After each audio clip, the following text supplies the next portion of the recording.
করা হয়েছে এবং প্রাণে মার একেবারে করা হয়েছে।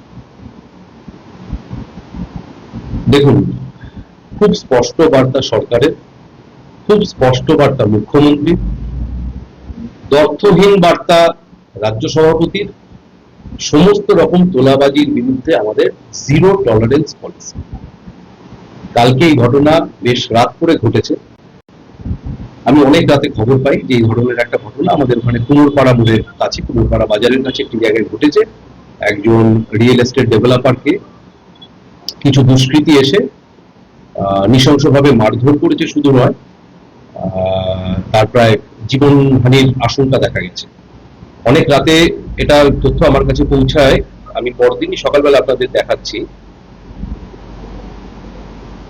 ওনার যে ভদ্রলোকের যিনি নিগ্রহের শিকার হয়েছেন তার ভাইপো যতদূর সম্ভব, তিনি আমাকে ফোন করেছিলেন সকালবেলা 9:04 তার সাথে আমার কথা হয়েছে এবং আমি ওনাকে পরিষ্কার ভাবে জানিয়েছি কোনো ডান দিক বাদিক উপর নিচ কোনো দিকে দেখার কোনো বিষয় নেই।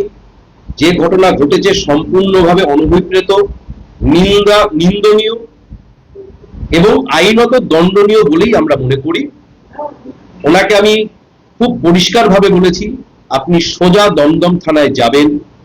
যে বা যারা এই ধরনের দুষ্কৃতী, যারা এই ধরনের কাজ করেছে তাদের বিরুদ্ধে কেউ আপনাদের কাছে যদি তোলাবাজির কোনো দাবি করে থাকে, বিগত দিনে এই ধরনের যদি কোনো থ্রেট বা কোনো ডিমান্ড আপনাদের কাছে এসে থাকে, একদম কোনো দ্বিধা না করে পরিষ্কার ভাবে নাম উল্লেখ করে দমদম থানায় গিয়ে কমপ্লেন দাখিল করবেন। এবং আমি বলি এই ফোন আসার পরেই আমার দমদম থানার আইসিকে সাথে আমার কথা হয়েছে।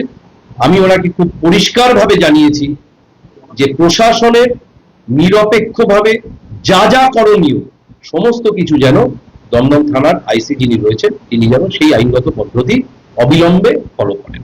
এটা উনি আরো দাবি করছেন যে বিজেপি যারা বিজেপি রয়েছে জামা বদলে বিজেপি করে তার উপরে আক্রমণ চালাচ্ছে।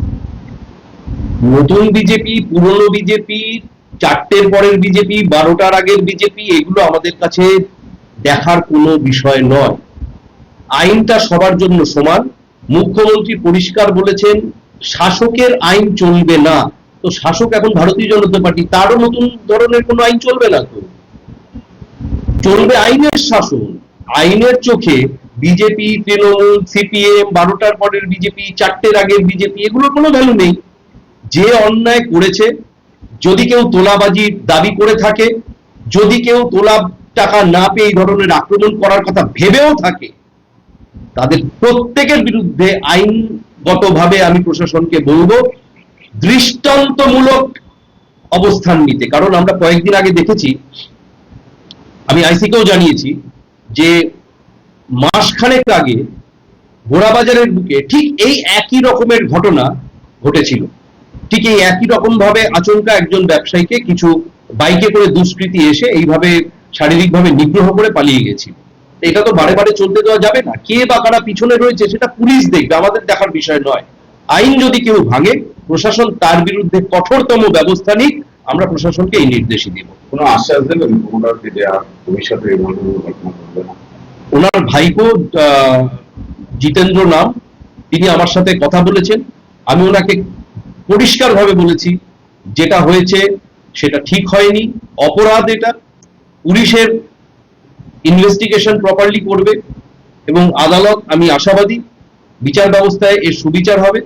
আমি দমদম থানা এবং আশপাশের যে থানাগুলো রয়েছে তাদেরকে আরো বেশি করে এলাকায় নজরদারি করতে বলবো, যে এইভাবে এলাকার মানুষ এই ধরনের ঘটনায় প্যানিকড হয়ে পড়ে, ল অ্যান্ড অর্ডারের প্রতি তাদের একটা আস্থার ডেফিসিট তৈরি হয়।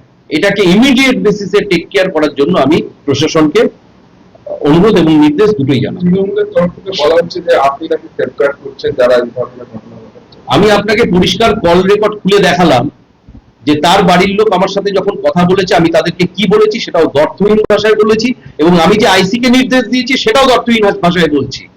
কোন রকম বিজেপি, তৃণমূল, সিপিএম দেখা হবে না। এলাকার একজন প্রতিষ্ঠিত বা অপ্রতিষ্ঠিত যেই হোক না কেন, তার শারীরিক নিগ্রহ খুনের চেষ্টা করা হয়েছে।